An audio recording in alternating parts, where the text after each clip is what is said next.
Moaning, time for another sail.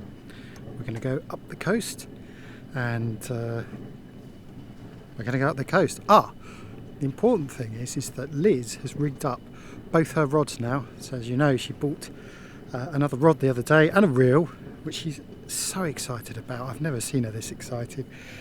So if we don't catch a fish today, I want my money back.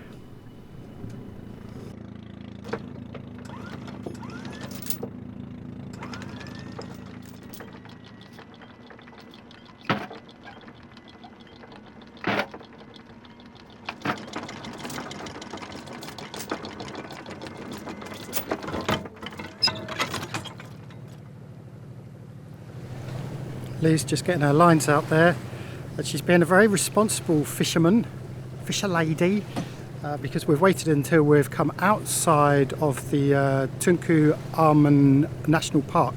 So around the park on nautical charts you'll see a red dotted line, and this means a restricted area. Unfortunately for us, it does mean that we're restricted to where we can anchor, but it also means that you can't fish there either. So we've just crossed the line, and Liz, desperate to get her new line out, has just thrown it out the back there. We've got 30 miles to cover today, and the wind is only 4 knots, so unfortunately we're having to motor sail. But much more importantly, I've got both my lines out, both my newly rigged lines. In fact, my brand new rod and reeler are on this side, and on this side the old pen, and the pen has just got mono attached to braid by a knot with the lure at the end, and so far so good. There's no spinning, there's no twisting. That's performing well. And the other one, although I started off by getting a bird's nest in it, as a friend of mine said I would, managed to unspool it, get the bird's nest out, redo it nice and tight this time because the lure was giving it plenty of tension. And that one is out as well, and that seems to be running okay.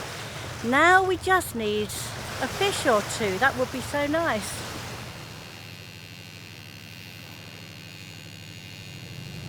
Well, it's only been half an hour and already we've seen 2 unusual things. The first is dolphins.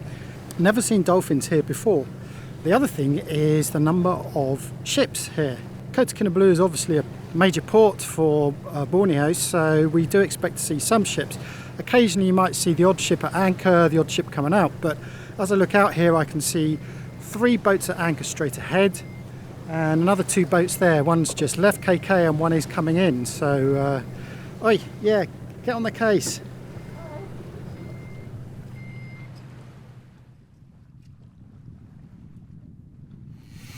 That, my friends, is a fish. Explain what happened. We just put the kraken out, and just like last time, we slowed the boat down, put the kraken out, and we've got something. I can't turn the clicker off, so you have to bear with the noise. What's even more exciting is if we get the fish close to the boat. I've got my new gardening gloves to try out. They're going to look great with you with nothing on. Yeah, I better put some clothes on. Update? Yeah, I'm feeling it. I'm pretty sure that snatch, which was quite violent, fish has got away, but we're reeling.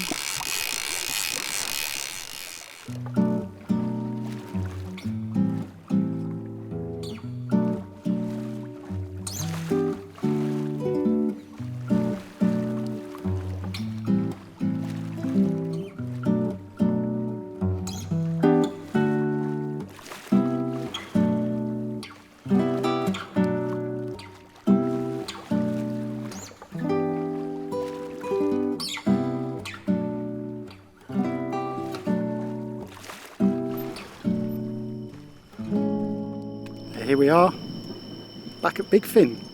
Going to do some more diving here. This is definitely one of our favourite spots.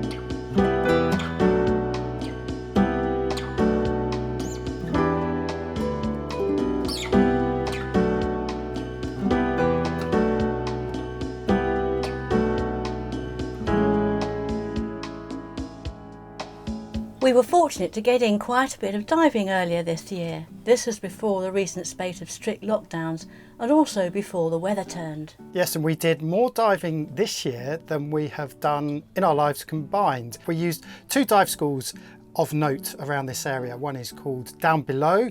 They go by the name of adventures_Borneo on Instagram if you want to go and check them out. That's run by Richard, and the other dive school we used was Big Fin, and they're based up at Belud. We spent quite a bit of time with both of them, both around Borneo in Belud, and had a great time. Now I should say at this point, because we were getting back into diving after an absence of many years, we were just getting used to being underwater again. But of course I quickly realised that I wanted to get into a bit of underwater photography as well. The problem with underwater photography is that it is prohibitively expensive. Obviously you've got the camera gear which you want to take underwater, which means buying a housing, and housing can invariably cost more than the camera itself. We didn't really have the budget for that, so in this episode you saw that I was using just a simple GoPro. It's just a Hero 6, and the key thing with using a GoPro underwater is to record in a flat profile, and this allows you to color correct it in post-production. The 2 other things I'd recommend taking with you if you're going to use a GoPro is a red filter and perhaps a white card as well. This helps you balance the white balance when you're underwater. This is a pretty cheap setup. With the GoPro you're not going to get great macro photography. It doesn't allow you to get particularly close, but you know, you can get some pretty good results, and you can go from this to this. So I found that the GoPro was good for video. The other thing that I have been using is a TUF, an Olympus TUF, the TG5 I was using for most of this season. It still needs a housing, but you can get quite cheap housings for the TUF. And I found that it wasn't so good for video. The video format isn't great, and you can't do much with it in post-production. But you will see in later episodes I started getting more into stills photography, and the Olympus TUF, although it's a relatively cheap camera, is actually very good for underwater photography. We'll come on to that in a future episode. Yeah, the other thing, of course, is that I hadn't had any paddock at that stage, did I? So you need to talk about that. What she's trying to say is that at this point in our vlogs, Liz hadn't started diving yet. Now, I did my paddy back in 1998. Liz did her paddy in 1888. It was so long ago that she couldn't even find her certificate. So we'll talk a bit more about Liz doing her open water, which she did eventually do with Big Fin, in a later episode. Okay.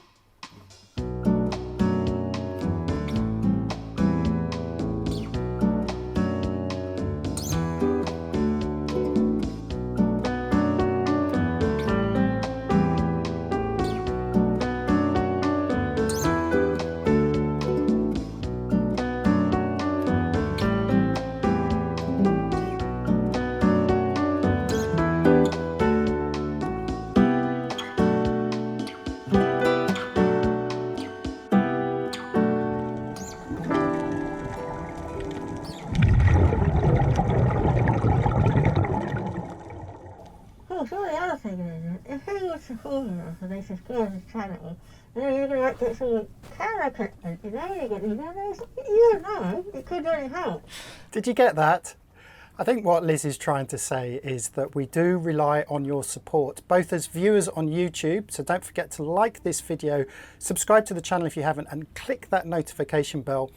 But also financially as well. We are not sponsored by a big corporation. It is literally just us two putting out these videos every week for your information and your entertainment. So please do consider supporting us. We'll put links in the description below, but we are on Patreon.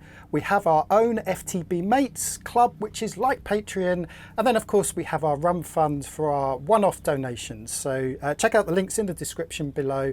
And you never know, we may be able to buy some better photography equipment for underwater diving.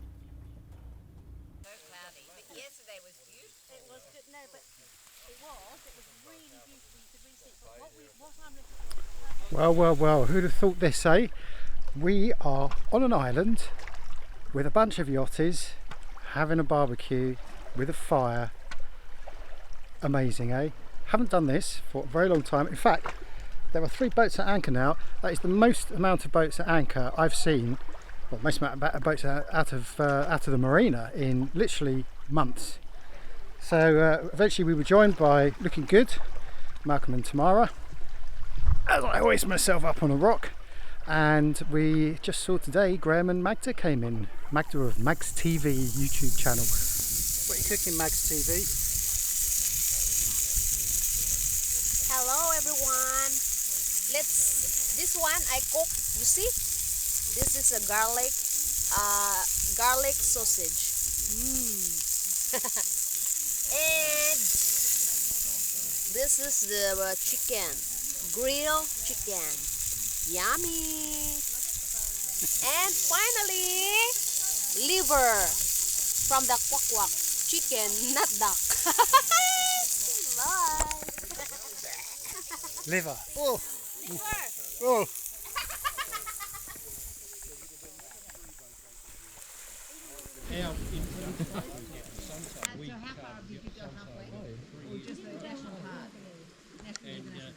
Malcolm's already stoked up a fire, being the true Aussie that he is, so we're hoping we're going to get some food on the go and have a little paddle around this beautiful island. This island, by the way, is supposed to be very good for snorkeling and even diving as well, and it's literally just across the way from the boats at anchor over there. What a beautiful spot, eh?